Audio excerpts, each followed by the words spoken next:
Wrestling with wrestling's past and present. How old were you? I was -3.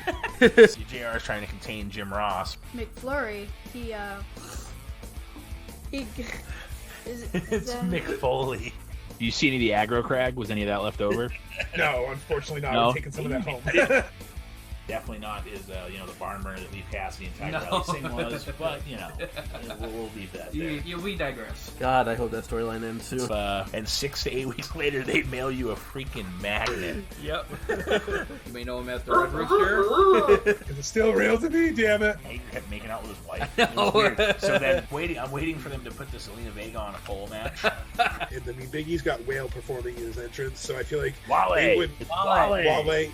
I don't listen to. Okay, well, I don't listen to him, so I apologize to Wale. This is in the mail, my good sir. No, it wasn't. I feel like Vince is just gonna have them team together and be like, have them called Woo Bro. Like they're just gonna be the Woo Bros. Like, anyway. Giving us a reason to come here and listen to ourselves talk. Absolutely, And then you can listen to us too.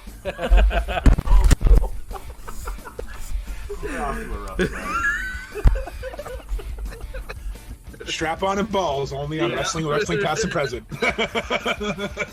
This is Gangrel, the Vampire Warrior, and you're listening to Wrestling where wrestling's past and present.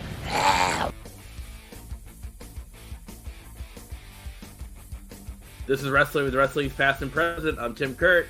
I'm Roland Fulis. And I'm Mongo. And today it is episode 106, and we're revisiting TNA 05, the last pay-per-view of 2005. It is Turning Point. It's been a wild ride through TNA 05. Going back about 10 months or so, 9-10 months straight of having it, and I think it, as we said before, I think it breaks up the monotony of all the other stuff, but it also gives you something to look forward to every month, and the fans really dig it. So, and it's been a pleasant surprise. It really, obviously everything's going to have a match or two that kind of sucks, but for the most part, everything that they've done in TNA has been enjoyable to watch. I agree. And, without giving my review away too early, I think so far this has probably been one of the best ones we've watched for TNA in 05. And it's kind of fitting away for them to end their year, and end our first year of covering TNA. It was a decent pay-per-view with some good send-offs of storylines that we kind of covered all year. But before we get too far, Tim, I heard yesterday was a special day and so didn't someone else. So hold on. Hulk Hogan here, wishing you a very happy Hulkamania birthday. Stay young, my brother. What you gonna do? So everyone, as we know, as Roland put it on the podcast page, we want to say happy birthday to the Podfather, Tim. Thank I know you. It's a day late, but Thank you. Wow, look at you, Mongo out here shelling. He's just shelling out the money. You get the Hulk. I mean, it also could be from that '80s hotline, but we'll never reveal the secrets. You didn't actually get Hulk Hogan for me. Am I not worth anything to you? I'm not going to say either way. I'm going to let the magic, just like other Christmas magic, we're going to let what we got be there. Let me do something nice, damn it, Roland. Why do you got to ruin this? all I was going to say is that the guy that met Mick Foley person to person couldn't get Tim his $10 back. Yeah. Yeah. I tried. I also tried to talk to Jericho too, but unfortunately you guys know how that can go with some of the fangirls who can't seem to be more than 5 seconds away from them. Like, oh my God, I got to be on his hip the whole time. Wait a minute, they weren't on you? They didn't know you from the podcast? Yeah, what the hell? They should have. That'll be next cruise. I know he's skipping one. That'll be hopefully Emily's not listening to this part. She's gonna be the fucking bongo hangler. Well, I don't want to say handler. And I didn't want to say wrangler, so I kind of mixed them up. Hangler sounds like that thing you do when you cut your nail too short, like a hang. It gets stuck in your skin, and you're just like, We already went off the rails in just the first 5 minutes of this show. Dude, it's too early for this shit. That's the problem. Our better shows are in the late night, and we couldn't record because somebody had to go to a wrestling show last night. Yeah, here I am trying to set up a nice happy birthday clip, and Roland throws me and kicks me off the bridge. But happy birthday, Tim. At least I tried. Thank you. I appreciate it. And thanks, Hulk. Thanks, brother. I think this was one of the better TNA shows, like Mongo said. This dark match, though, I don't think was that great. Luckily, we didn't have to watch it. It's the Naturals and Lance Hoyt getting a win over Buck Quartermain, who sounds like somebody from General Hospital. John Bolin and Joe Doring. All right. Yeah, like I said, lucky we didn't have to watch this one. I guess the most notable thing about this match is Lance Hoyt actually got a win. I think the more notable thing is the rise and the fall of the Naturals in the last 9 months. Yeah, like that's true. Think of how they were in at least the middle of the card at the beginning of this, like feuding with AMW and Team Canada at one point, and then they had Jimmy Hart with them. Yeah, and now they're on the pre-show against 3 fucking schmucks that nobody's ever heard of. That's it. I mean, that's the best way to sum it up. How is there no respect for Drake Beaver, aka the legend Joe Doring? Like, I don't understand. Yeah, I know. And also kind of Lance Hoyt too. I feel like we joke about like the one who got booked the worst in this 2005 run. They're like, we're gonna stick you up with the dude from Doug who played Quailman and Buck Beaver over here, and you're gonna face the Naturals. And like you both have alluded to in this episode, previous episodes, the Naturals are a good team. They had a good storyline. I don't understand. And you let the Diamonds in the Rough go on the pay-per-view, but you put the Naturals on the pre-show. So interesting booking choice, to say the least. They must have done something to piss Jeff Jarrett off. Who didn't piss that man off? Yeah, they had to have done something like, and this is pretty much a year before he would go on his sabbatical when Sting would beat him for the world title. Spoiler. So like he was still firmly in charge at this point. Like, it's just weird. Like you said, Mongo, some of the booking decisions, and that's been a one constant that we have nitpicked, is that some of these booking decisions are fucking weird. They're just out there, and there's no other way to describe it except odd. Like, they are just odd booking decisions of like 6-man cluster matches, or like these weird 6 person 3 tag team weird triple threat hockey stick matches. On a pole matches. Yeah, just like garbage that like you could easily just do without. And then there's a match. I mean, I'm not saying that the nobodies in this match were worth watching, but I mean, if you're pushing the Naturals, which clearly at this point you're not anymore, it's just weird. Yeah, definitely saying, like you said, it just seems like there was always some sort of gimmick match that just wasn't needed, or it was just done over and over, and they just kept changing the name. So, well, speaking of gimmick matches, that's how the main card starts off. It's a Barb Wire Massacre with Sabu and Abyss. Sabu gets the win in 11 minutes. Here's my problem with this one, and maybe they explained it on an episode of Impact that we didn't see, but Abyss is supposed to be deathly afraid of barbed wire. And he just walks into the ring. Like, shouldn't he play off that he's scared and like not get in the ring for a long time because he's scared of the barbed wire? Like, he just hops right in the ring and starts wrestling. Like, I don't understand. You have to remember, Tim, one of your favorite characters that we've learned through TNA, Father James Mitchell, must have very good pull to like convince Abyss it'll be okay. It has to be. That's all I can think of. Yeah, it has to be, because like that didn't make sense to me. And like I said, maybe they explained it on the Impact. Maybe there was some promo that we missed with the James Mitchell and Abyss, but this was very ECWS to me, and I feel like a lot of TNA in 05, they try to recreate ECW a little bit, or they try to capture on ECW, because you'll see Team 3D later on in this card in another tables match, very ECW feel. This was what it was. ECW was famous for these matches with the ropes being barbed wire. There's no ropes. The ropes were, like I said, barbed wire. So I thought it was brutal, was what it was supposed to be. I think it got its point across. I did like the finish where Abyss was sandwiched between the 2 boards with barbed wire on it. I thought that was a pretty cool finish. But yeah, it's kind of what you expect. I don't think it was anything out of the ordinary. I think it was pretty predictable, and stuff that it wasn't anything different that you haven't really seen before. Yeah, I mean, it still holds up today to some of the stuff you've seen that AEW has done. I mean, other than the fact they didn't have some lame ass explosions, that was about the only difference. Yeah. The Omega Moxley match. I mean, that's where Eddie Kingston came out and saved his buddy from the violent explosion. But yeah, sparklers can cause serious burns, sir. Well, yeah, if you hold the hot end after you lit it, yeah, fuck me, it can burn you pretty good. But I can tell you a story about me shooting my face off with a Roman candle too. So I mean, there's been some incidents. I'm looking at you. Your face is there.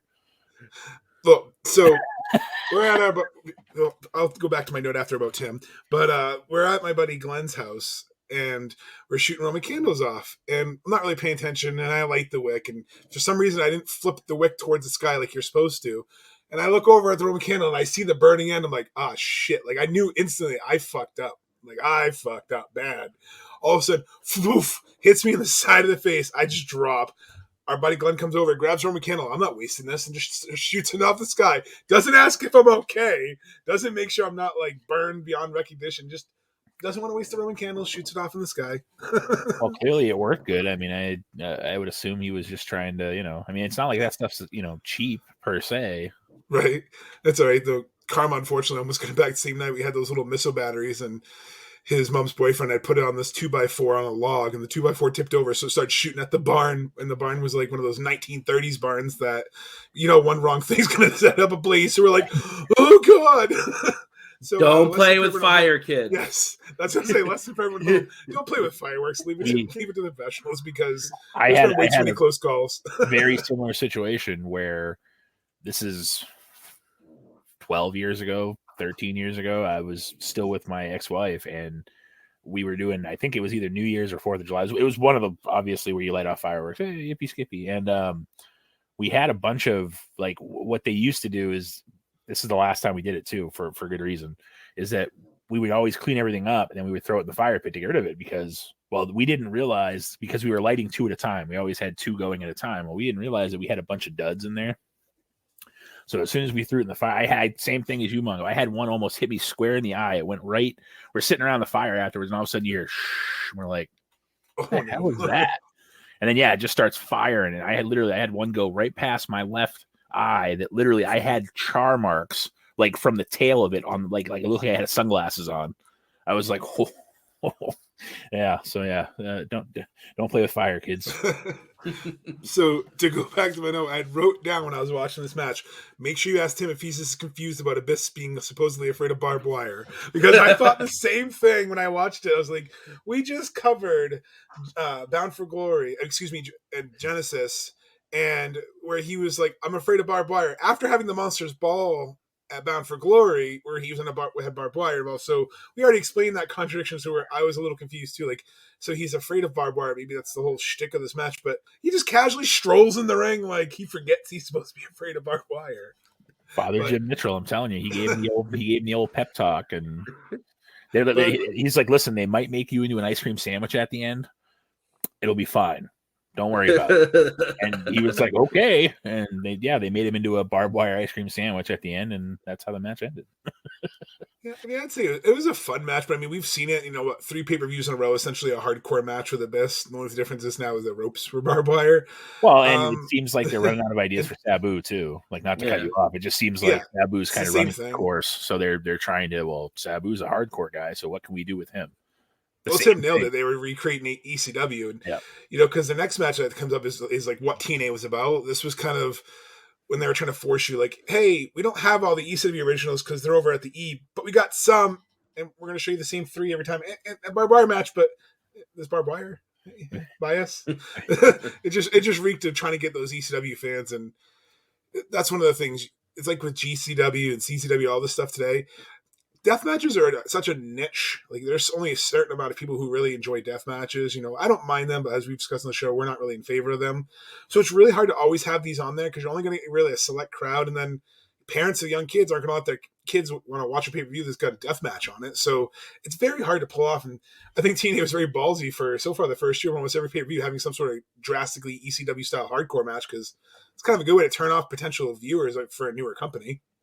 Well, and that's the other thing too that you have to remember is that TNA is still in their infancy of doing monthly pay-per-views. They are less than a year removed, or right around a year removed, from doing their weekly ones. So like Mongo said, it's not like it's a recipe for success to be like, hey, let's make people die out there. You know what I mean? And to be fair, I am 100% in favor of a death match if it's for like a blow off for a reason. If it's just a death match to be a death match, that's the fucking dumbest thing in the world, because if there's no story behind it, these 2 guys are just going to beat the shit out of each other for nothing. But if it's like a 6-month story, 8-month story, year-long story, and that's the way they decide to burn it off, okay, then all right, it may not be the prettiest thing to watch, but at least it makes sense. But the people that have the death matches once a week, like we're gonna have a death match again. You go into Limitless. Like if they did one of those every time you went, you'd be like, okay, this is fucking stupid. Like these guys are gonna die. Like there's no point. So there's a time and a place for it. And even Cardona being involved to a degree at least made sense, because again, he has that stigma where he wasn't, and then he rolled with the fact that he was this deathmatch king, even though he's not. Like, so he was able to troll everybody. So at least it made sense. But yeah, if you're just gonna have like barbed wire match after barbed wire match after barbed wire match, at a certain point, people are like, "Cool, can we just not?" It's like it's kind of similar to what TNA did with the I forget the name of it, but the pay-per-view where every match was in the cage. Lockdown, yeah. I mean, it's the same thing. You have 10 cage matches on the card. It gets old after a while.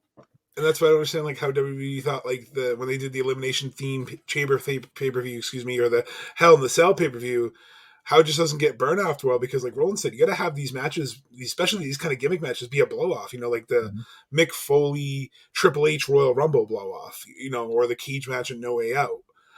You have to have these be a blow-off to something. The Moxley Kenny Omega was building for a little bit. Yeah, we crap on the ending, but the actual match was, they had fought before, and then they had a title match where he got screwed. So he wanted to bring him to his world kind of thing. So you can make him make sense, but every month, just because, he wrestled in the ECW, as we've learned from covering ECW, he didn't have a deathmatch style match every match. They'd use weapons or no disqualification, but I don't want to see someone put their career on the line every single night just for a random story.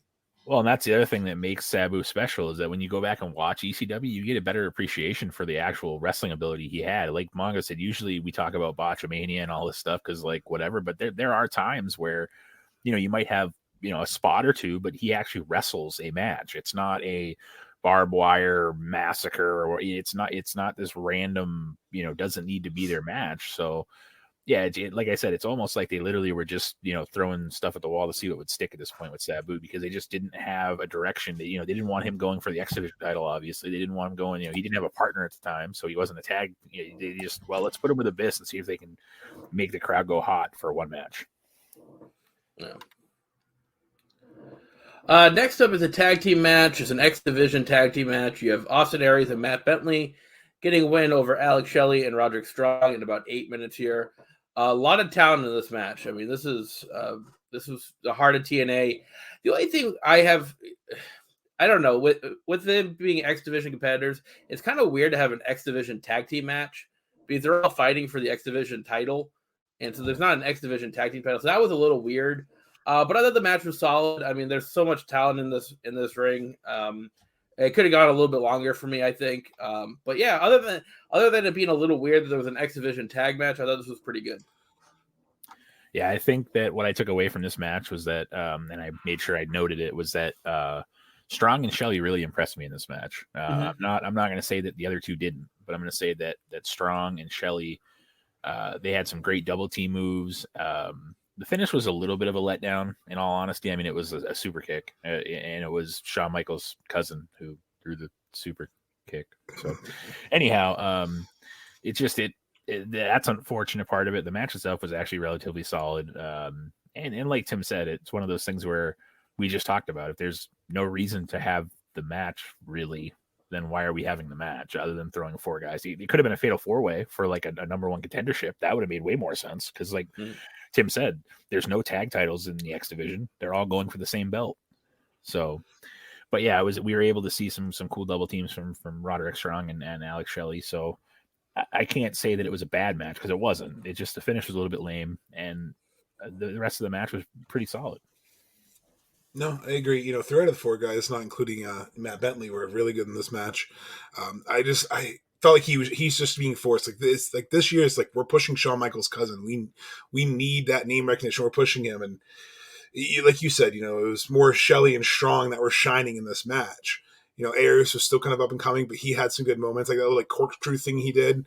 And then but then there were some times where it was a little like, okay, really, like you could tell they're waiting for a spot, and that kind of takes me out of the match. Like there's one point someone's on the turnbuckle, I believe it's Shelley, and Aries is like holding the guy's shoulders down, and he's like looking at him like, come on. It kind of takes you out of it. Like I get it's communication and stuff, but you kind of got to be better about at least hiding that. But other than that, the match itself was solid. It was definitely the TNA showcase.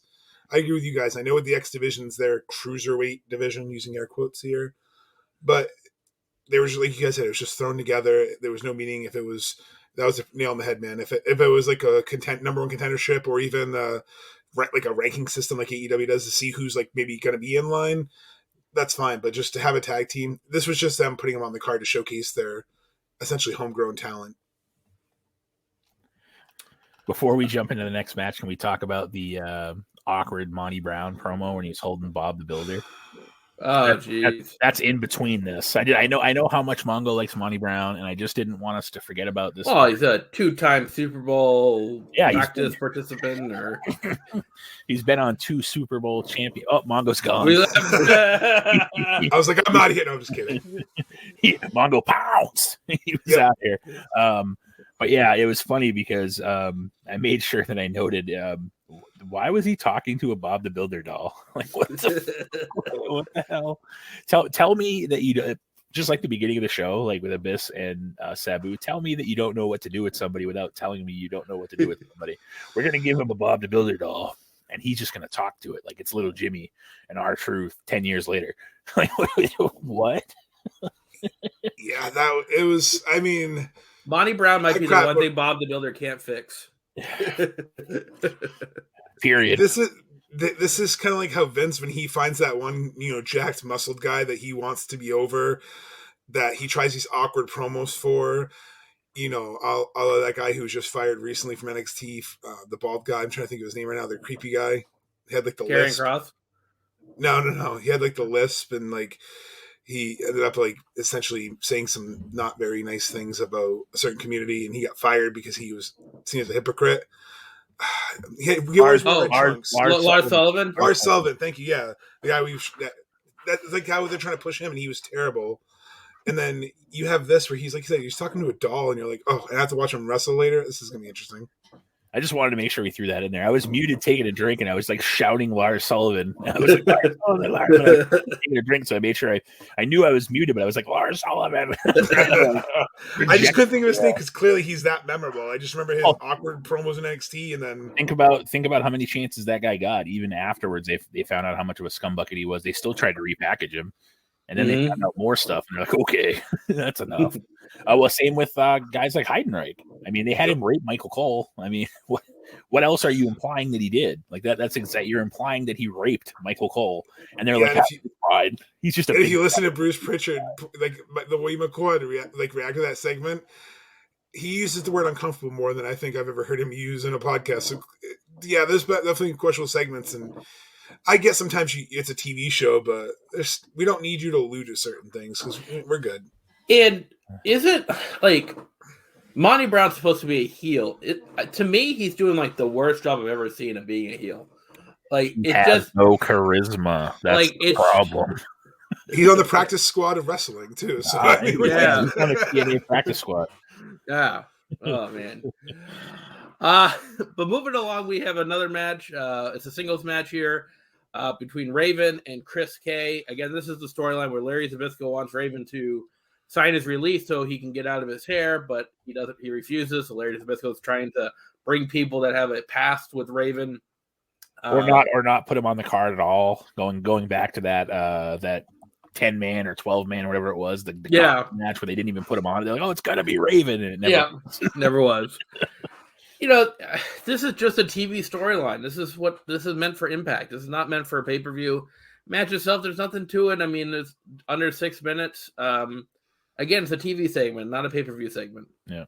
And it's too bad, too, knowing that the stuff that Chris Kanyon, had to deal with in the business, you find out afterwards, how shitty people are towards certain people. There's no specific names that really, made Kanyon the way he was or, affected him that way. But that the locker room treated him differently. And it's unfortunate that he's gone. And for those of you who don't know, Kanyon was gay. And that's the stigma is that, supposedly, and he hadn't at this point, I don't know if he had come out or not, but he is a story of someone who was afraid to be himself because he was worried about what everybody else thought. And that's unfortunate because in 2021, we have, people that have different genders, different, everybody's fighting for something and they're trying to get equality to, all this stuff and everything. And I have no say either way. Like, live your life. That's my thing. Like, live your life. If that's what you think you are, you feel like you are, that's cool. And it's unfortunate that Canyon had to live, his whole career as someone that he really wasn't. No, I agree. He's one of the best talents that was never really utilized to his full potential. If you listen to even current talk, like Brian Cage, is the whole reason why he comes out and says, who better than Cage, is he was inspired and was friends with Chris Canyon. It was part of his career was impacted, no pun intended, by Chris Canyon. You hear guys like DDP and Jericho talk about him on a few episodes of their podcasts, respectively, about what a great guy he was and what a great talent he was. And he had a great mind for the business. And it just kind of stinks that this is the match he gets thrown into. I mean, you had him at his prime because WCW kind of misused him. He was, hot and cold. WB didn't really do anything with him at all. Like, he was there for, a cup of coffee, as we always say. And then he comes out basically just to be the pawn in the Larry Zbyszko Raven feud, which, spoiler, no one gives a shit. The Larry Zbyszko Raven feud. No one gives a shit about Larry Zbyszko whatsoever at this point. Like, good for you, buddy. Did they ever, to be honest with you? Like, right? No offense. Like, even back when he was on Nitro, like, they would try to interject him in certain things. No one fucking cared then. Like, why would they care now? Like, it was like eerily reminiscent of the Don Callis, Kenny Omega shit that we had. Like, I liked Kenny Omega's heel run, but I hate Don Callis. And it's not because he's a good heel. He's just obnoxious and it comes up. And that's what this whole, like, Larry Zbyszko was. And like Tim said, this is something you show in your weekly episodic television show, not a pay-per-view, because if I'm putting $50 down to watch a pay-per-view and I'm basically seeing a love triangle between Larry Zbyszko, Raven, and like Chris Canyon thrown in there just, as fodder, like, it's insulting to Chris Canyon. It's insulting to the fan. And Raven seems super disinterested in this whole match too. So, like, I think that's why, like Tim said, it was nothing special and flat, because it just seemed like Raven didn't really want to really be there. Like, and I don't really blame him. You go from giving him the title to cannon fodder.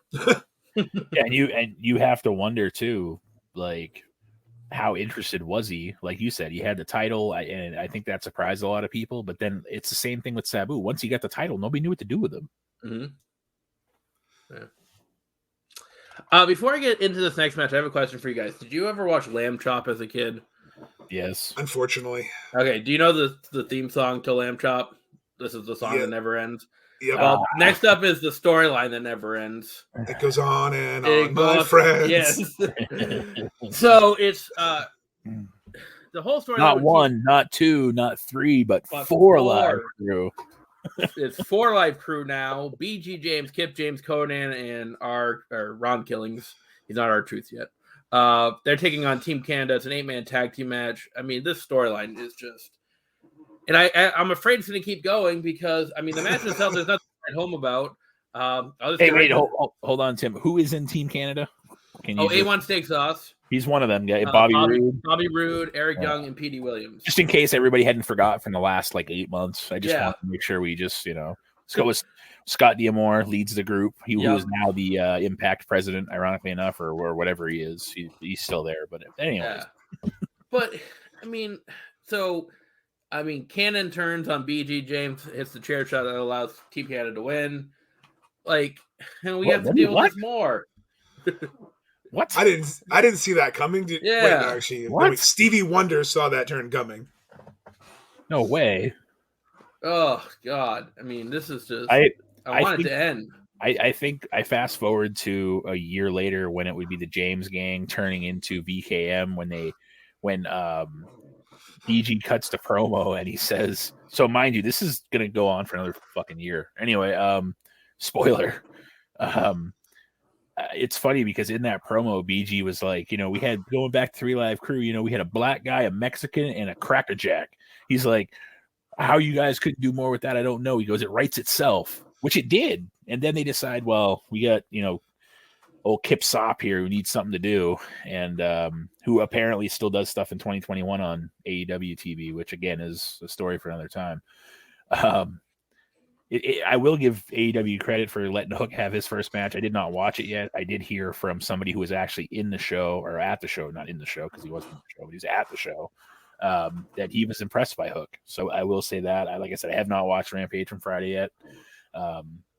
But without spoiling it, he said that he was very impressed with Hook. So I just think that this storyline, this whole thing with Team Canada and 3 Live Crew, like I said, it goes on for a whole nother year with the James gang, and then Team Canada kind of fades out a little bit, and now you can tell that Conan's going to have it's. This Just thing stop it. This thing could have been done months ago, and the worst part is that the predictable parts that have happened is what took the longest to happen. Mm-hmm. Like there were times where you would have a match, back in August or whatever, and you're like, oh, he's going to hit him. And then he doesn't. It's like, dude, come on, just fucking hit him. You're going to hit him. Like just hit him and get it over with. Watching this feud is the equivalent of getting the bubble guts from Taco Bell, knowing you're going to crap your pants and driving home and having to wait the whole time to go home just to go. That's what this feud feels like. And I'm sorry. And then when you get home, you're afraid to. Wait, how long have you been coming up with that? Probably about as long as this feud. That took some time. But then it's also the awkward part when you get home, you're afraid to get up because getting out of your car, you might just lose it then. So you then still have to awkward walk into the house. I mean, last week when we were talking about doing this show, I just remember telling, oh yeah, Tim, it's got 4 Live Crew. And I went back to listen to the audio, and the angst on Tim's face, if you guys could have seen the angst when he learned that not only is it going to be another match, but it's now 4 Live Crew. and then when Brian posted on our Facebook page that this feud keeps going and that it's been almost 2 fucking years that we've had this feud. Yeah. And like I said, at what point do you realize it's not working? 1 year from now is when they start doing the James gang quits, and then they come back as VKM and they feud with DX from this literally goes on for a whole nother year. So if you want to hear a fun fact about this pay-per-view that I found doing a deep dive trying to find some more information that was more interesting, well, actually during this match, because I didn't care about this match. So when the DVD of the Turning Point came out for 2005, it had the right case, had the right poster with the Team 3D on it and everything like that. But when people played it, there was a lot of defective discs. They got TNA Turning Point 2004 burned on the TNA Turning Point. So can you imagine, you're going to want to buy this pay-per-view. You get home, you put it in, it's last year's pay-per-view, but it's all in the packaging for 2005. So I don't know what TNA had for management at this point, but they clearly were non-existent at this point in 2005. But yeah, this YouTube video, if you guys want to check it out, people so guys, I have a problem with my DVD. I'm going to keep it on live so you can tell I'm not cheating. And this is 2007-ish, so you can tell it's not people editing as much as they do nowadays. So you see him open the case, show you the DVD, put it in, and then it plays 2004. So I'm like, oh, it's got to be. And I Googled it. No, there was something like 3,000 DVDs shipped with the wrong thing burned. Don West out back hitting the wrong buttons. Yeah, I know. Come on, Don. Call 1-800-741-877. Operators are standing by. Don't call that number. We don't know what that number leads to. So yeah, I have no idea either. I just made it completely. Don't call that number. This is the part of the show. Call 1-877 Cars for Kids. This is the part of the show where Cars for Kids. This is the part of the show where on the screen they black out the number and it says it's not an active number. Please don't call. Next up, we have a 6-man tag team match. It is the base brawl match. I don't really understand this whole storyline. I mean, the Chicago White Sox just won the World Series, and they were trying to present a belt or something, or rings or something to them. But then the Diamonds in the Rough interrupted it, and it started a whole feud with AJ Przinsky. And Dale Torborg, who was the Demon in WCW, who apparently was the strength and conditioning coach of the White Sox. So he came out of retirement. So this is really confusing. So you have Chris Sabin, Dale Torborg, and Sanjay Dutt getting a win over the Diamonds in the Rough in about 8 minutes.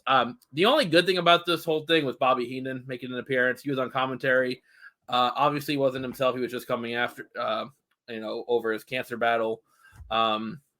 But he was the reason. He distracted the ref, I think, and allowed the team of Sabin, Torborg, and Dutt to get the win. AJ Przinsky getting involved too. So, I mean, the only good thing about this, the only entertaining part was Bobby Heenan for me. Yeah, and then in the next match, I don't. This match is stupid. This is this is easily the dumbest thing on the card, and we already just watched the 3 live crew, 4 live crew, 12 live crew, Team Canada crap. So that's saying something, because even having guys like Saban and Sanjay Dutt in this match didn't save it, because this match, Elix Skipper is a great performer.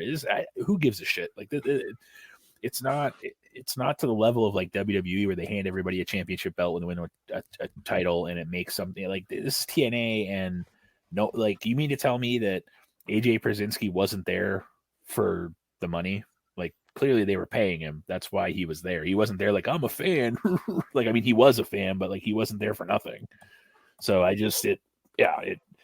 this was more hot garbage is what this was. Yeah, this was their celebrity involvement. This is when TNA figured out, they need celebrity involvement. And that's why, we've talked on past episodes, like when AEW does or WWE, we're not always a fan. So far, the only one recently that's worked out was probably Shaq and Bad Bunny are the recent involvements. But typically, like Roland said, they're garbage. I get it. You have the Demon who has been on like the Marlins and the White Sox. I looked up. So he's got 2 World Series rings, by the way, which is kind of cool. So Florida Marlins. And he worked with the Expos, who are no longer in existence. Show you how old this dude is. They're now, what are they, the Nationals now, right? Technically. So technically, yeah. And he also worked on A League of Our Own and Mr. Baseball. So I figured I'd give you more interesting facts in this match because it was terrible. Like you both said, it was just a way to get AJ Przinsky in the match. I wasn't interested at all. Like it was just, hey, they won the World Series. We're going to celebrate them in Florida. Like that makes no sense that you're celebrating a Chicago team in Orlando. But at the time, you still have the Marlins, who would technically be your team. So it's kind of like, okay, that makes no sense. And spoiler alert, like use Roland, they're going to be doing this with some people from the show Survivor coming up pretty soon, unfortunately. Johnny Fairplay. God.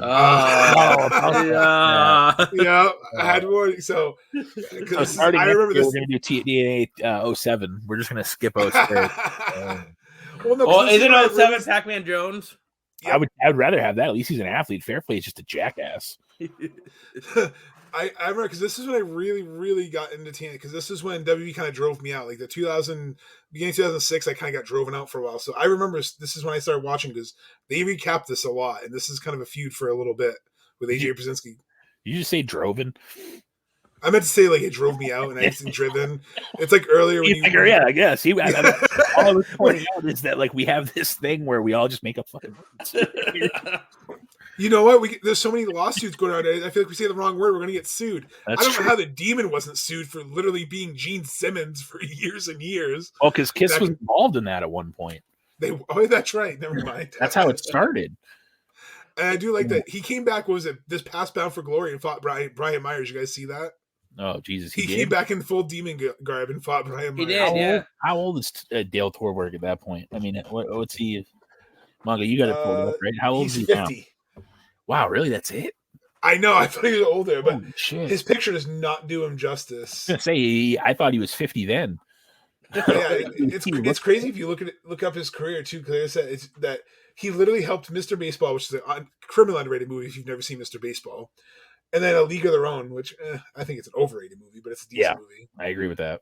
But you have Chicago White Sox and the Marlins. Like that's insane that he's won 2 World Series ring, has wrestled for WCW and TNA. So sneaky, kind of like underrated, like good career for the dude. But yeah, this match, that's why I looked up other stuff, because I was not interested in this match whatsoever.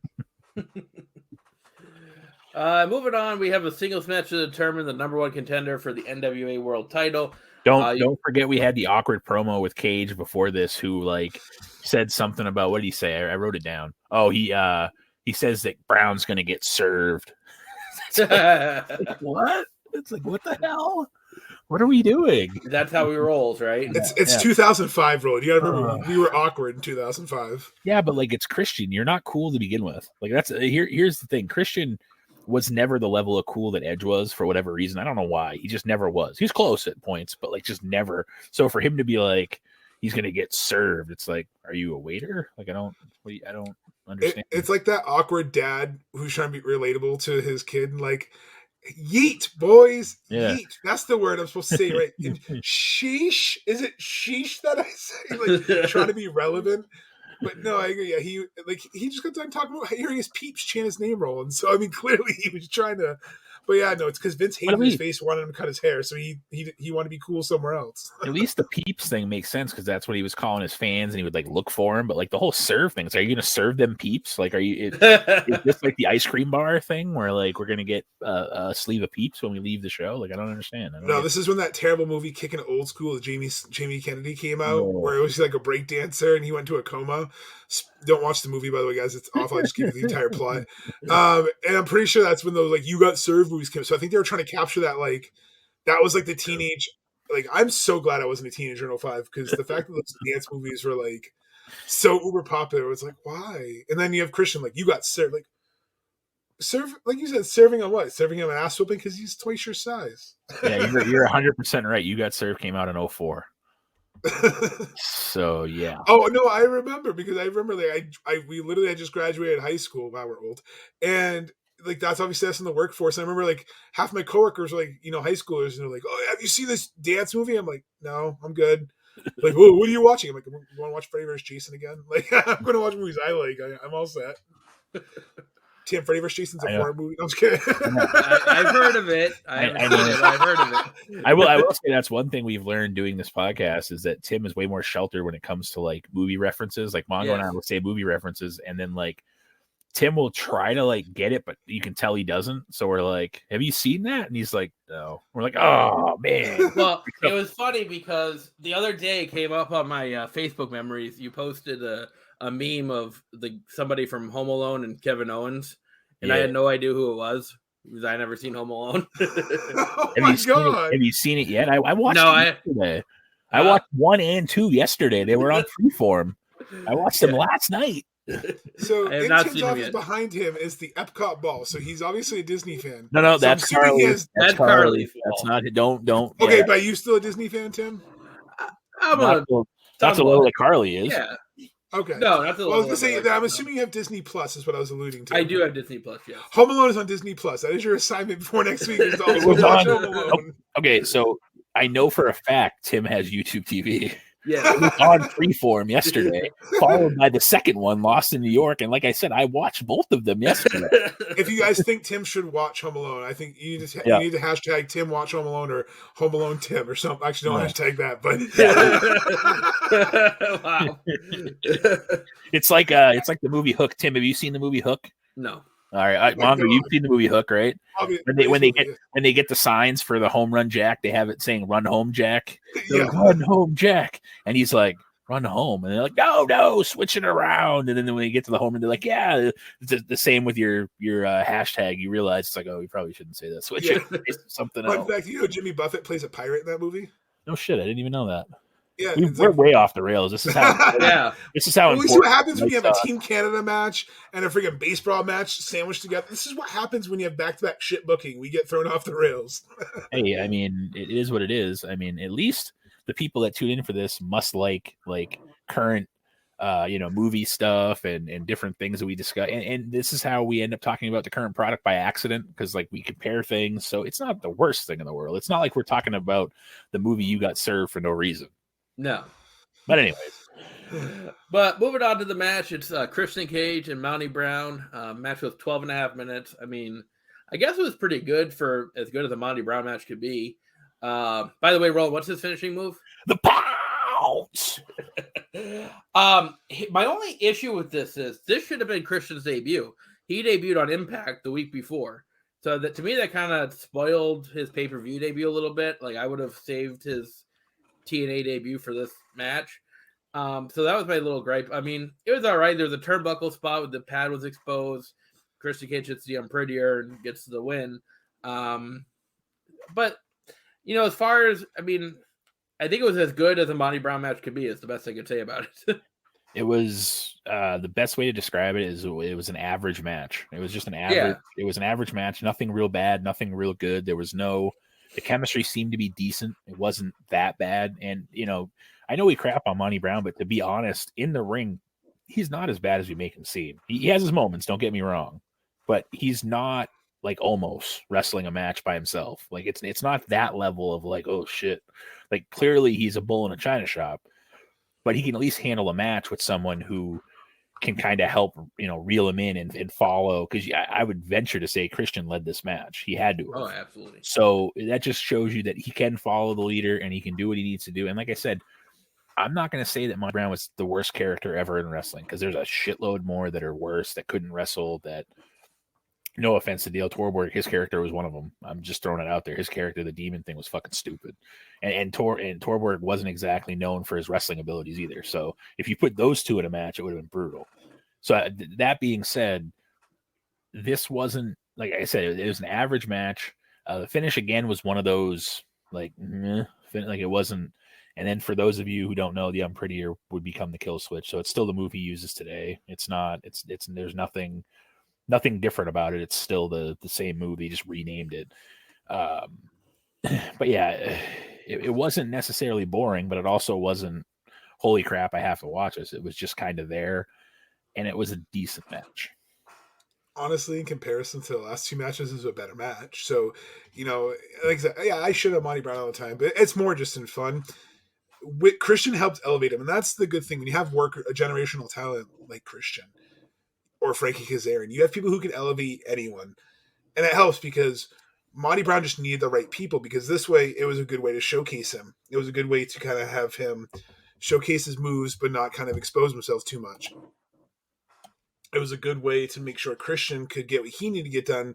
I mean, the Unprettier was a little awkward setup. Like, I don't think Monty Brown had taken it before because he didn't really know what to do with himself, and Christian kind of had to like force him into it.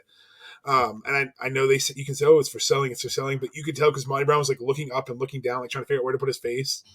But speaking of a move that's had like a million names, it's been like the I'm Prettier, You're Prettier, the Kill Switch. I think Chelsea Green, when she uses it, she kind of like does a jumping version. She calls hers the Unprettier still. I can't call it the Kill Switch. To me, it's always going to be the Unprettier because that's what he called it in WWE, and that's what other people who use it's called. I still think it's a cool finisher. But like you said, the match wasn't terrible, but it wasn't like, oh my god, 5-star Dave Meltzer at the Tokyo Dome, steal your phrase. It was just there. But I mean, I will say for a Monty Brown match, it wasn't that bad. Hot take. I think the Kill Switch name's better. Just thought it. I'll agree to disagree. Well, for some reason, every time I think of the Unprettier, like you said, I think of the I'm Prettier, You're Prettier, Me Prettier, He's Prettier, She's Prettier. Like I just think of all the times it's been released by me. Everyone is prettier. Like Oprah giving out cars. You get a car, you get a car. You're prettier, and she's prettier. I mean, like that's. And then behind the scenes, they'll tell you, you get a tax bill, and you get a tax bill. Everyone gets tax bills. Like, but that's my thing is that at least when they named it the Kill Switch, they to me it almost closed the chapter on that for Christian and like made it something that it didn't need to be anymore. Because like you said, it had like 5 names before that. Like it was. But I think of CM Punk's like first entrance, Kill Switch Engage. So like when I hear that, I just think of the band. I think of the T-shirt that actually had the switch on it. The yeah, that's right.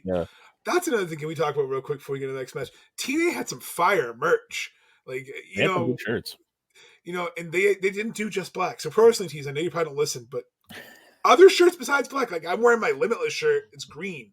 I love that I can get different color shirts because, look, I'm a fluffy, larger American. I don't need black in every single piece of wardrobe I own. So when TNA came out with like the nice blue shirts, like Roland said, with a Kill Switch on it, or like some of the old AJ Styles and Samoa Joe shirts, they had this great merch. They had this white AJ Styles shirt that I bought when I went to the show at the Ballroom. And I don't know where, it probably don't fit me no more, but it was one of those shirts where I was so happy to get it because even though it was white, it had like this blue splotch, like it looked awesome. And I was like, oh, it's white, but you know what? I'm buying it because it's not black.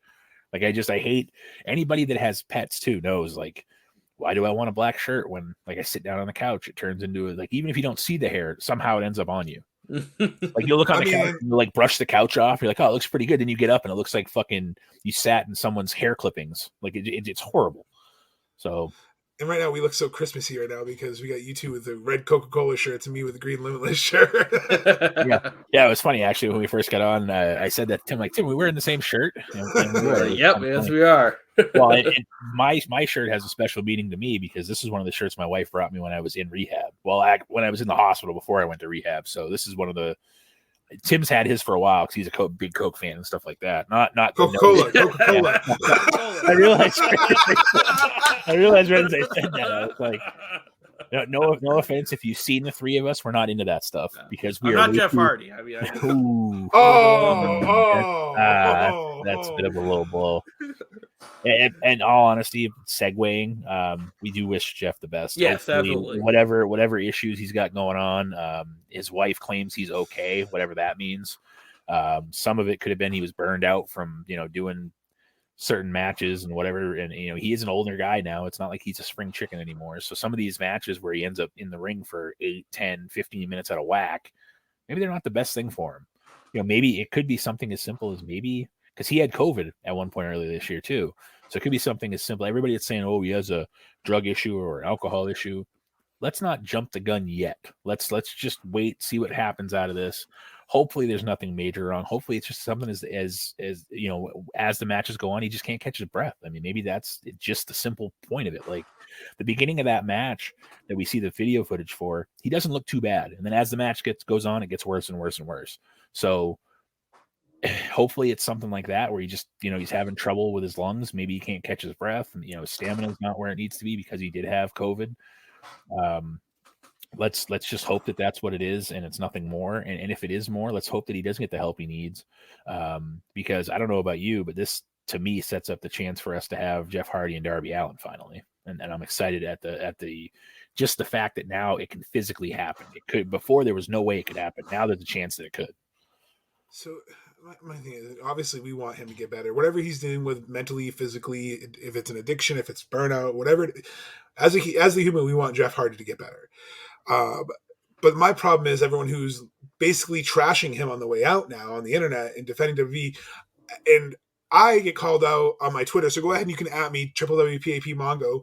I get called out because I literally all I said was don't act like WWE cares about someone when a year ago they were putting in a goddamn DUI storyline, making a piss in a fucking cup on national television, and say you care about the human being. Or when they even start bringing it up again with Baron Corbin taking shots at him a few weeks ago, or in 2011 you have CM Punk bring it up. So don't say you care about an individual when every chance you get you throw his addiction in a storyline, throw his demons in a storyline to try to get pop ratings because you think it's funny, realizing that even though he might say it's fine to approve the storylines, my father was an alcoholic. There are certain things that would trigger him. Sometimes even just talking about alcohol would trigger, and it's not funny. So the people who came at me on Twitter, you can go fuck yourself because honestly, I personally don't think WWE cares about him. I'm glad they offered him rehab. I'm sorry that he turned down. We don't know the circumstances, but I can't defend a company that literally uses someone's personal problems for profit. Like they did it with Scott Hall in WCW. It's not funny then. It's not funny now. To any wrestling promoters out there, don't use someone's personal demons as a storyline because that's going to make me turn off from your promotion super fast because I don't want to see someone's personal struggles become a storyline. That's Sorry like to go on a rant. No, I 100% agree with everything you said. That's like there's a TikToker out there who I can't remember the guy's name, but he does a lot of different videos for wrestling, whatever, and he posed the question of who is going to beat Roman Reigns, like who's the person that's finally going to dethrone Roman Reigns, and somebody in the comments had the audacity to write, "Hear me out, leukemia." And it's like, dude, that's not fucking funny either. Like he made a comment about it at, he made a TikTok afterwards saying that, like, and he's pointing at it and he goes, "This right here is going to get you blocked on everything." He goes, "This is not funny. This guy has fought it twice now. It's a real thing.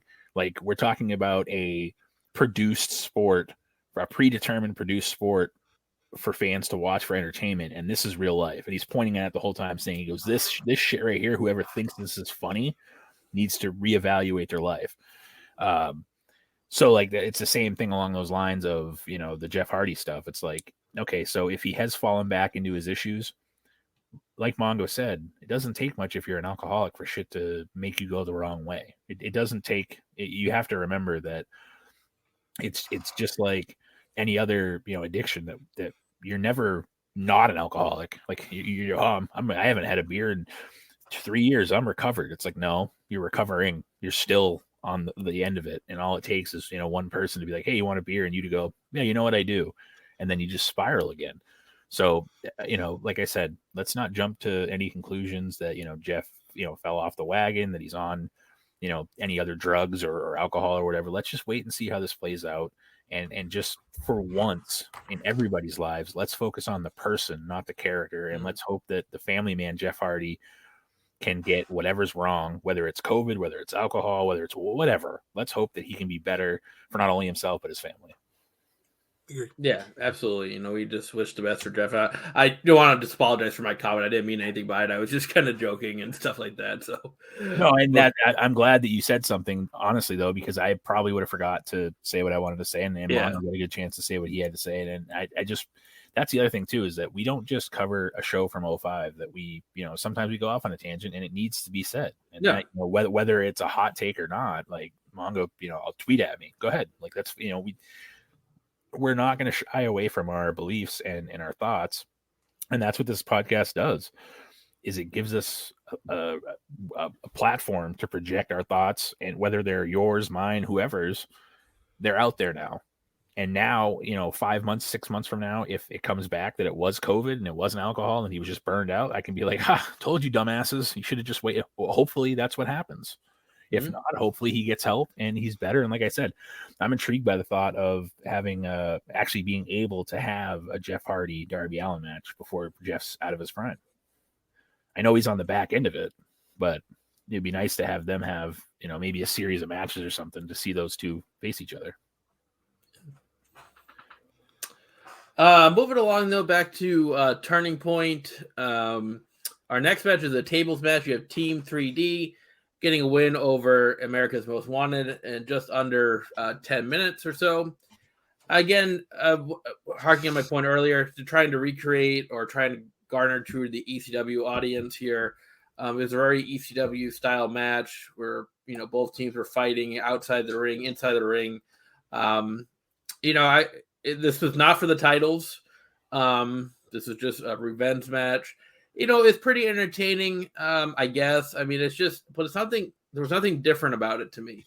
Team 3D did win in a sweep. You had to eliminate or put both members of the team through a table to win, and they won in a clean sweep. But I don't know, just nothing different about it to me. It was just kind of your same old tables match, in my opinion.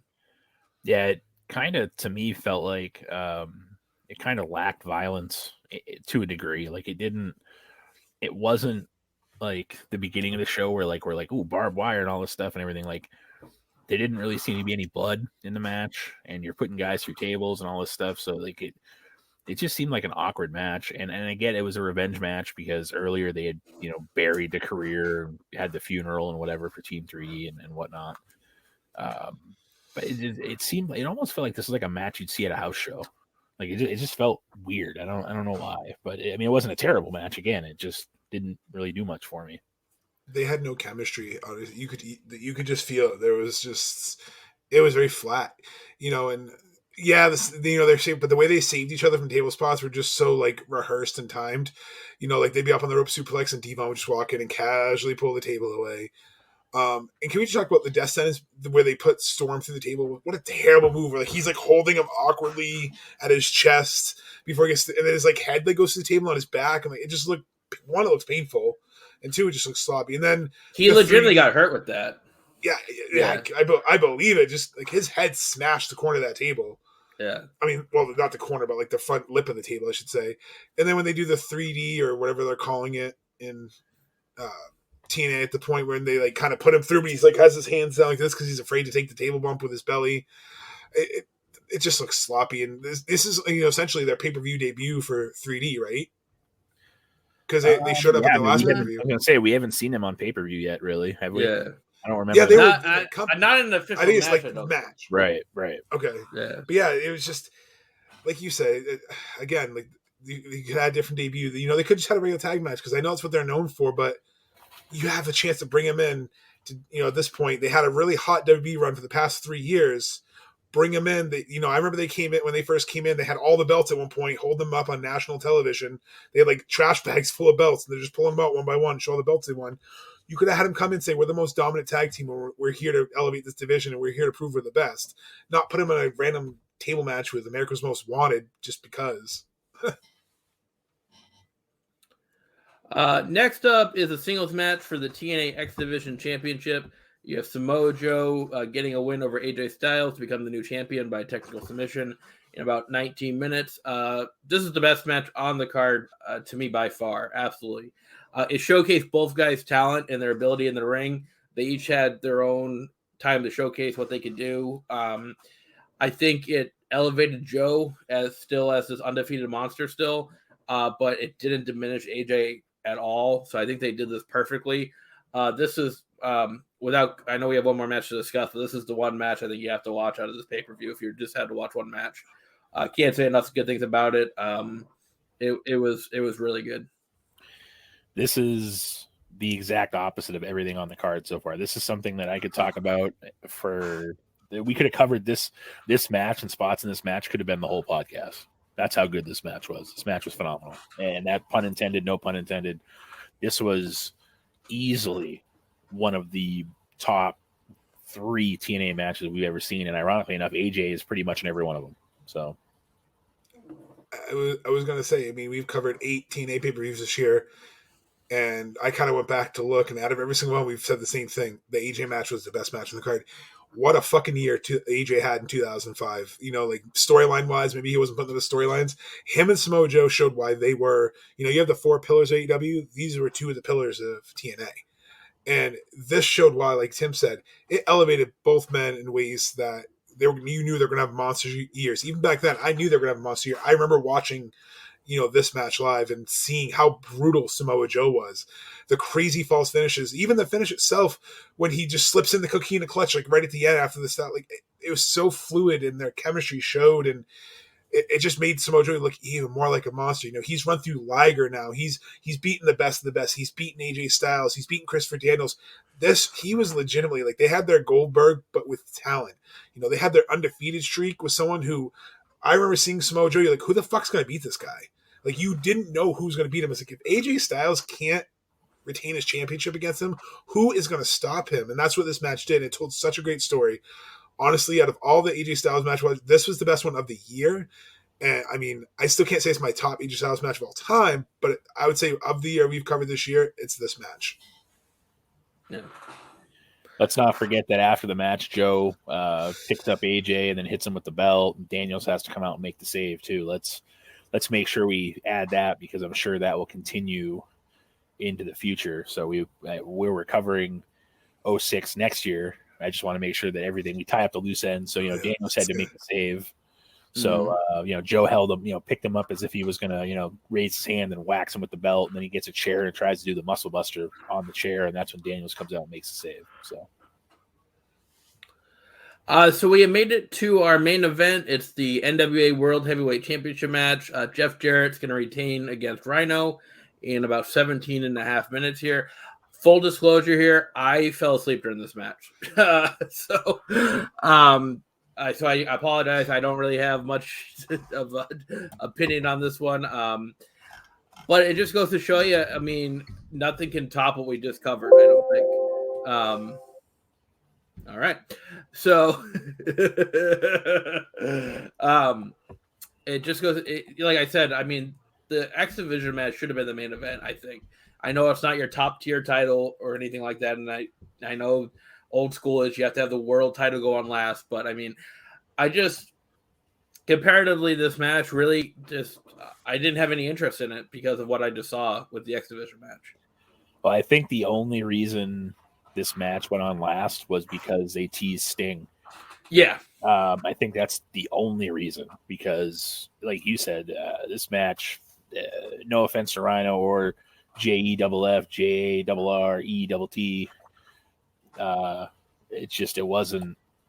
it's another one of those Jeff Jarrett matches that you say is just average. I mean, and I'm not trying to crap on Jarrett. I mean, he's had a great career, but a lot of his matches, no offense to him, are just average matches. They just are. Unless there's a story behind them, like Kurt Angle or, the Sting stuff or whatever. They're just average matches. And there's nothing wrong with having average matches. I mean, I think that's Jeff Jarrett, to be honest with you, is that prototypical Intercontinental Champion. That's the level he is. He's not a NWA World Champion. He's just not. He just has never really connected with the fans that way for whatever reason. And that's just the way that it is. That doesn't mean he doesn't have great skill, because he does. But this definitely was not, coming off the Joe and Styles match, this match, you could have probably put anything here. It's the same thing of the, like we talked about before, the Hell in the Cell match with Foley and Undertaker, and then Kane and Triple H having to follow it. I wouldn't have wanted to be in this spot if I was Jeff or Rhino, because you're doomed to fail, because it's not going to be anywhere near the match people just saw. So, but yeah, they had the lights go out, the fans are chanting for Sting, and on the screen they show the Scorpion in the ring, and we see a chair and a black jacket with a baseball bat and the spotlights on it. Jarrett turns around to see it and about shits himself. So seems to be where we're going to be seeing Sting soon. Yep, he does come soon. But we had to have the super exciting, amazing, shocking debut of Jackie Gaeta that both of you glossed over for, unfortunately, because unfortunately this leads to one of the worst storylines in TNA. And if you guys remember Planet Jarrett, his like awkward stable with like Monty Brown and Jackie, and he had Alex Shelley like as a creepy cameraman, because they kind of started the gimmick tonight with Alex Shelley. And I was like, oh, is this that when he was that weird stalker? Yep. Because this is going to eventually, spoiler, going to lead to Jeff Jarrett using blackmail with Jackie Gaeta and Alex Shelley filming him and awkwardness. And then she gets pregnant in real life, so she bounces, so we never get a resolution to the storyline. Get it? See what I did there with resolution? But this match itself was it was god-awful. I mean, like Roland said, the only cool thing is the tease of Sting, because Rhino and Jarrett this feud is just done with. It's not believable that Rhino's going to go over. We know Jarrett's going to go over. We don't want to see this match. You could have done anything else. You literally could have put the Fatal 4-Way X Division match in here. It would have been better than this. This was a terrible way to end the show. I know it's because it's the title, but no one believed Rhino's taking the title back. We knew there was going to be Gaga. We knew there was going to be just an average match. I kind of feel like that's TNA's problem, is like we always say, is how they sandwich the matches on the card and the storylines, but I fell asleep during this match too, Tim. I'm right to you too. Like, it was pretty much towards the end, and then I kind of like woke up right as the pinfall happened. I'm like, well, at least I went for the best part. yeah, the match is over. But yeah, you got to remember too, though. And this is one thing I will say to defend Jeff Jarrett. They're sending him guys like Rhino and Raven, and they're sending him these fucking guys that have no business fighting for the world title, anyways. Like, again, no offense to Rhino, no offense to Raven.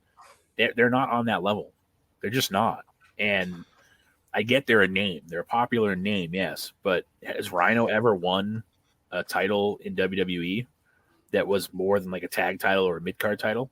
I mean, no, not really. But there was...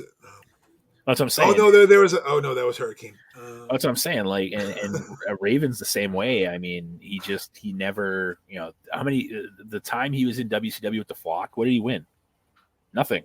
He didn't win a damn thing. So, it's a name and it's star power by name, but Jeff Jarrett is getting a bowl of fucking lukewarm porridge at best and trying to make everybody breakfast with it, and it's just not working. It's just not. Yeah. And that shows on these matches. Like I said, he's doing the best he can, and he is a very good ring general.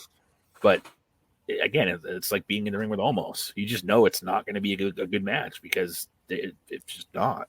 It's just the way that it is. It's kind of like growing pain. It's like the 2005 TNA years were growing pains. It was kind of like they were figuring out their identity, trying to figure out what can. So I can't, fault them too much, because obviously, like you said, it's a year removed from their weekly pay-per-views to this. So like, it's definitely a lot of growing pains, because it's one of those like, oh, this was great, but this was hot garbage. This was great, but this was hot garbage. So for a pay-per-view itself, like I said, it was one of the better ones we've covered this year. Probably one of the best ones we covered this year, just because, yeah, the storylines were kind of stupid, but at least from a wrestling standpoint, there was only like, probably the Team Canada and the baseball match. If you take those out, this would be easily like a 6 for a pay-per-view. I'm probably going to say that just because of the AJ Styles match alone. Go watch that and, watch the X Division match, because at least wrestling standpoint, those are the best wrestling matches on the card. And then fast forward to the end and just watch the Sting segment, and then you can just shut it off. Yeah. I would say the best way to describe this is it was an average show that had that one 5-star match on it. It was just an average. The rest of it was average at best. And, to me, it is somewhere around a 6. I think that's as good as it's going to get. And that's only because it had a 5-star match on it. You imagine if Joe and AJ didn't wrestle on this card, we'd be like, it's a 3. Yeah. Like, it would be pretty bad. So. Yeah, I'm in the same boat as you guys. I would probably give it a 5.5 if I had to give it a rating, just simply because of the AJ Joe match. So same opinion you guys have. So that wraps up our TNA 05 year, actually. That's the last pay-per-view of 05, Turning Point. Coming up for you guys next week, we're going to go back to the E, or is it still F at that point? I don't remember. I don't know. I think they're WWE because I think it was right around 2002 when they got the F out. Oh, they had the F out. Okay. Well, we're going to Armageddon 2002, featuring a 3 Stages of Hell match between Triple H and Shawn Michaels. I know we're all kind of excited to watch that one. I mean, that's going to be a barn burner. It was May of 2002 when they switched. So, yes, it was the E. So it was the E at this point. Yeah. So that's coming up for you guys next week. Like I said, I know Triple H. I mean, I know Roland. Just confused Roland and Triple H there. Well, I'm going to have a match. This is back when Triple H felt like he had to do that every time. And then he had that weird at the end for some reason. But, yeah, no, this is fantastic. This is one of the better storylines that they've ever had. I think the only way this storyline would have been better is if they never got back together at the end. I know why they did, but like this is the type of storyline where like you just let them go their separate ways. But it's cool to see Shawn back. I'd be lying if I wasn't giddy to watch anything that had Shawn Michaels on it. And I'm a big Triple H fan too. So no, this is the resurgence of Shawn Michaels' career. 2002, 2003 is when he started, getting back to main event Shawn Michaels, and this, think about the WrestleMania runs he's going to have between 2002, 2010. Like he's this 8-year run he's going to have is amazing. So this is, I think, one of the things that kind of kicked it off because from what I remember, the 2 out of 3 Falls match was probably one of the best matches they had in their feud. So I'm excited to go back too. And to kind of segue a little out of it, I'm also excited because we are less than 50 downloads away from 2,500 guys. So we appreciate it. So help us hit our goal. Roland put the gauntlet out there a couple episodes ago that by the end of the year, we'd love to hit that 2,500 mark. We're less than 50 away. You guys have been loving the episodes. So please, tell everyone about us. Tell them to follow us at WWPAP Podcast. Just search WWPAP in the app stores where you listen. Let your friends know. We'd love to hit that goal. You've been awesome this year. We love covering TNA. We can't wait to cover Unforgiven because 2002 WWE is great. Armageddon. What did I say? You said Unforgiven. Unforgiven. Yeah, that's clearly not the right pay-per-view. That's different. Armageddon is more than Unforgiven. Armageddon's December. Yeah. Anyway, so we're just gonna say thank you because I don't want to keep putting my foot in my mouth. I'm all the way to the Finn Balor match. Wait, yeah, right. Finn Balor match. You're watching the wrong show, dummy. Yeah. I say the same thing. Like, thank you guys for everything. We've made it so simple for you to find our podcast, whether it's Spotify or, wherever you listen to it. You can listen to it right off of Facebook now. I mean, as of a couple of months ago, we added it right to the page. So literally, if you have it open on your computer, that's where you want to have at it. But listen, plain and simple. And, like Mongo said, tell your friends, tell your enemies, tell whoever you need to tell everybody. Tell everybody. And before we go, I just want to reiterate my Jeff Hardy comment. I do apologize. I didn't mean anything by it. I was just joking around. Got kind of lost in the moment. I do hope Jeff gets the help that he needs and deserves. So I think anybody that listens to this show will know you meant no malice by it. Yeah, I meant no malice to it, but I do apologize for that comment. It was just a poorly timed comment based on the fact of what happened to Jeff, and it wasn't meant to be anything negative. So no, we still love you, Tim. We know you didn't mean ill intention by it. No, and that's the thing. I think that anybody that listens to it religiously will get it, and they might even chuckle and then go, "Oh, yeah." Like kind of clearly demonstrated. Sometimes you just say things. You're like, words come back, please. Yep. Pretty much. You're trying to reel them in. You're like, oh, shit. It's out there. Like one of the greatest games at Dream Machine. Reel them in. Remember, you get the order on the thing. You need to get it on the thing of tickets. Yeah. Yep. I don't almost. I don't think anybody will have an issue with it. And if they do, just listen to any of the other shows we have. We joke. We try to have a good time. There was no malice intent by it. And, again, I don't think anybody will have an issue with it. So yeah. So Armageddon, not Unforgiven. It's Armageddon next week, 2002. Thank you for tuning in this week, episode 106, and we'll be back next week with episode 107. Until then, have a great week. I'm Tim Kurt. I'm Roland Fulis. And I'm Mongo. And this is Wrestling with Wrestling's Past and Present. I hope you're all having a nice day.